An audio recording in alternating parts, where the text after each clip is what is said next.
That Jenna Coleman and Aidan Turner have joined us. So nice to have some company in the studio.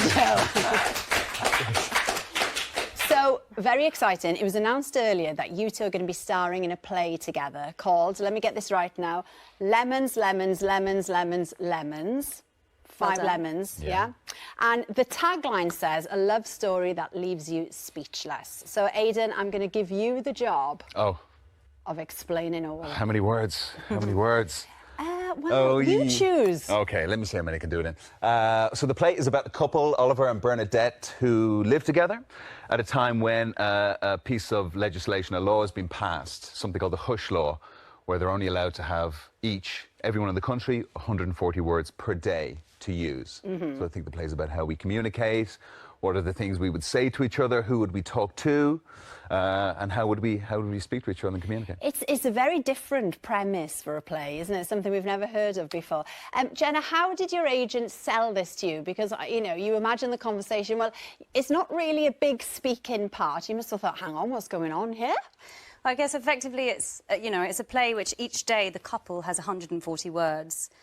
So, yeah, it's a play about not being able to speak or communicate or express, or it's the way in which you choose to do that, which I think is obviously where it becomes much more interesting. It's what's chosen to be said and how to say it and what's left between the silences and the spaces in between. And it's, in a way, it's a study and an exploration of a relationship and how that brings Oliver and Bernadette together and apart, and, you know, work-life balance, what's chosen to be said at work, what chooses to be said at home, how many words do you use up and say for your partner. Yeah, so it's we kind of meet them at very different stages of this relationship and see the effect it has upon them. It's quite a useful There was a lot of words. There was a lot of words. I'm such a there. talker. I'm going to be, this is terrible. I would be hopeless, but it's quite an interesting thing to put into practice for a spell, isn't it? And see how you get on. It must have made you, Aidan, reassess the way you communicate to a point. Well, I think I'd like to try it. I haven't yet. I keep sort of flirting with the notion of, let's see how I get on with 140 words. It sounds like it's something you could do, but I think it'd be quite frustrating. But yeah, I think you'd reflect quite heavily on yourself. Who would you speak to? What are the things you would say? Would it make you a nicer person?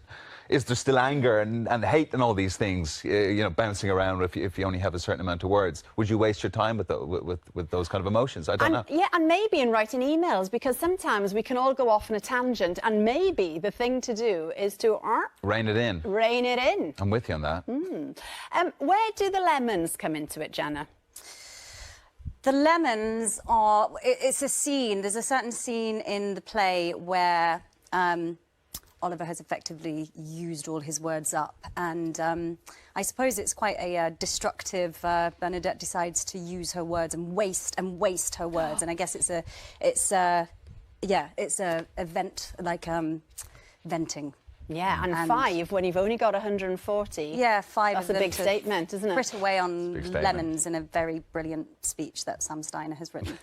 So you two aren't even in rehearsals yet, because this is right at the beginning. But it comes to the West End in the new year, and then it travels, doesn't it, all around the country? It does. We go to Manchester first, I think. What are our Manchester dates? We go to... no, I don't remember the dates. Brighton and Manchester. We're Brighton and Manchester. Yes. Yeah, and you were up for that, Jenna. That was part of the appeal for you. Yeah, well, Manchester is... I'm from Blackpool originally, so Manchester is, for me, where when I was growing up, used to go to the theatre all the time in Manchester. I mean, could you not convince them to go to Dublin, Aidan? That might be a thought. The producers are backstage. I might have a word straight after. That'd be a good date, yeah. This is what you need to do. I think you're right. I mean, with what you know already, and of course it's early days, and it's quite weird to have you sitting here talking about it, because of course you two haven't worked together on this yet. But in your head, I'm going to give you 3 words, Aidan, to sum it up. I know you knew this was coming. Not enough words. Oh, very good. There you go, take that. Well, the play starts at the Harold Pinter Theatre in London from the 18th of January, and then we'll travel to the Manchester Opera House and then on to Theatre Royal Brighton from the 21st of March until the 1st of April. Quite the run. Yeah. And we have to say congratulations, Gemma, because we've also heard that The Sandman is back on Netflix. 2nd series. Yes.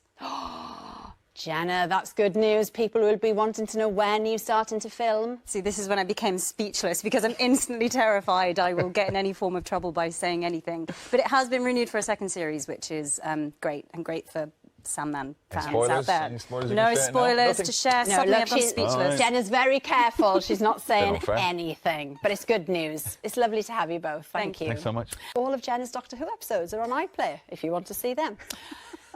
Right, we've